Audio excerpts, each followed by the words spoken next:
The psychology of money हमें यह समझाती है कि पैसा केवल गणित, चार्ट या फाइनेंशियल प्लानिंग का खेल नहीं है, बल्कि यह मनोविज्ञान, भावनाओं और व्यवहार का खेल है।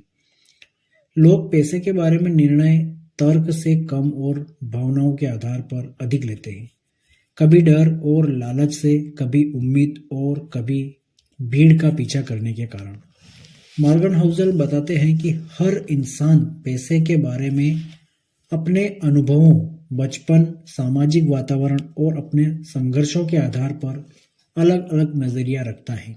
इसी कारण एक ही फाइनेंशियल सलाह सबके लिए काम नहीं करती। कोई व्यक्ति जिसने गरीबी देखी है वह पैसे को स्टोर कर सुरक्षित जीवन देखता है, जबकि कोई जो अमीर माहौल में बड़ा हुआ वह बड़े जोखिम लेने को सामान्य बात मानता है। लेखक कहते हैं कि हमारी सोच ही तय करती है कि हम पैसे को कैसे देखते हैं, संभालते हैं और खर्च करते हैं। किताब की शुरुआत इस विचार से होती है कि कमाना और रखना दो अलग कलाएं हैं। पैसा कमाना आसान हो सकता है, लेकिन उसे लंबे समय तक बनाए रखना असली बुद्धिमानी है। पैसा टिकाने के लिए आपको लालच पर काबू, खर्चों पर नियंत्रण और अनावश्यक जोखिमों से दूरी रखने की क्षमता चाहिए। मॉर्गन बताते हैं कि अमीर बनने के लिए तेज दौड़ना जरूरी नहीं, संयोग, समय और निरंतरता भी उतनी ही महत्वपूर्ण है। बहुत लोग पैसे कमाते हैं पर गलत निवेश, दिखावे के खर्च और भीड़ के पीछे भागने की आदत के कारण पैसा गंवा भी देते हैं। इसके विपरीत जो लोग धैर्य, अनुशासन और धीमी पर लगातार रणनीति अपनाते हैं वे समय के साथ बड़ा धन बना लेते हैं। लेखक कंपाउंडिंग का जादू भी समझाते हैं। कंपाउंडिंग एक पेड़ की तरह है जो धीरे धीरे बड़ा होता है और फिर अचानक बहुत बड़ा दिखने लगता है। पैसा भी ऐसा ही है। थोड़ा निवेश, लंबे समय तक टिके रहना और जल्दबाजी न करना इसे अकल्पनीय स्तर तक बढ़ा देता है। कई बार लोग जल्दी मुनाफा न दिखने पर निवेश छोड़ देते हैं, लेकिन मॉर्गन बताते हैं कि असली लाभ समय के साथ आता है। वॉरेन बफे की सफलता का कारण सिर्फ उनकी बुद्धिमानी नहीं, बल्कि यह है कि उन्होंने बहुत लंबे समय तक निवेश किया। यानी समय कंपाउंडिंग का सबसे बड़ा हथियार है। इसलिए मनोविज्ञान को स्थिर रखना और निवेश को लगातार चलते रहने देना ज्यादा लाभदायक है। किताब काफी के सिद्धांत को भी बहुत सुंदर तरीके से समझाती है। लोग इस दौड़ में फंस जाते हैं कि और ज्यादा कमाना है, और ज्यादा पाना है, और ज्यादा खरीदना है, लेकिन कभी खुद से नहीं पूछते कि मेरे लिए काफी कितना है।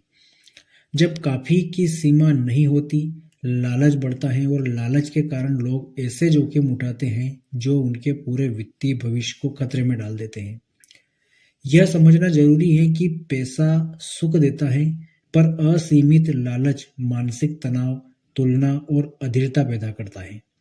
इसलिए लेखक सलाह देते हैं कि अपने लिए एक सीमित सीमा तय करें और उस पर टिके रहें। इससे मन शांत रहता है और फाइनेंशियल निर्णय स्थिर रहते हैं।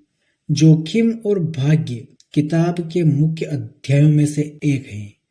मॉर्गन बताते हैं कि किसी की सफलता सिर्फ मेहनत का परिणाम नहीं होती, उसमें किस्मत और समय का भी बड़ा योगदान होता है। इसी तरह किसी की असफलता हमेशा उसकी गलती नहीं होती, कभी कभी हालात खराब होते हैं। इसलिए दूसरों की सफलता से जलना या खुद को नीचा मानना गलत है, क्योंकि हम सब अलग अलग परिस्थितियों में रहते हैं। निवेश और पैसा कमाने के खेल में यह स्वीकार करना बहुत जरूरी है कि अनिश्चितता हमेशा रहती है। इसलिए अपना जीवन दूसरों की तुलना में न चलाएं, अपनी परिस्थिति समझकर अपना रास्ता चुनें। किताब यह भी बताती है कि लाइफ स्टाइल इन्फ्लेशन यानी कमाई बढ़ने पर खर्च बढ़ा देने की आदत सबसे खतरनाक है। बहुत लोग जैसे ही ज्यादा कमाने लगते हैं, महंगी कार, बड़े घर, दिखावटी खर्चों में फंस जाते हैं। वह दिखता तो शानदार है, लेकिन अंदर ही अंदर बचत खत्म होती जाती है और तनाव बढ़ता जाता है। मॉर्गन कहते हैं कि पैसा केवल खर्च के लिए नहीं बल्कि स्वतंत्रता के लिए है। फ्रीडम यानी आपकी जिंदगी के फैसले आप खुद ले सके। सचमुच अमीर वही है जिसे अपनी जिंदगी में कब, क्या और कैसे करना है यह तय करने की आज़ादी हो। किताब में सेविंग की मनोविज्ञान पर भी जोर दिया गया है। बचत करना आय पर नहीं, आदतों पर निर्भर है। कई लोग कम आय में भी अच्छी बचत करते हैं, जबकि उच्च आय वाले भी शून्य बचत के साथ जीते हैं। बचत आपको सुरक्षित रखती है, अवसर देती है और संकटों से बचाती है। इसलिए मॉर्गन के अनुसार बचत को प्राथमिकता देना चाहिए।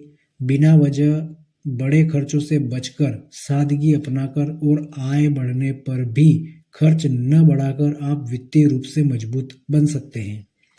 स्टॉक मार्केट और निवेश के संदर्भ में लेखक एक महत्वपूर्ण विचार देते हैं कि बाजार हमेशा तर्कसंगत नहीं चलता, क्योंकि वह मानव भावनाओं से प्रभावित होता है।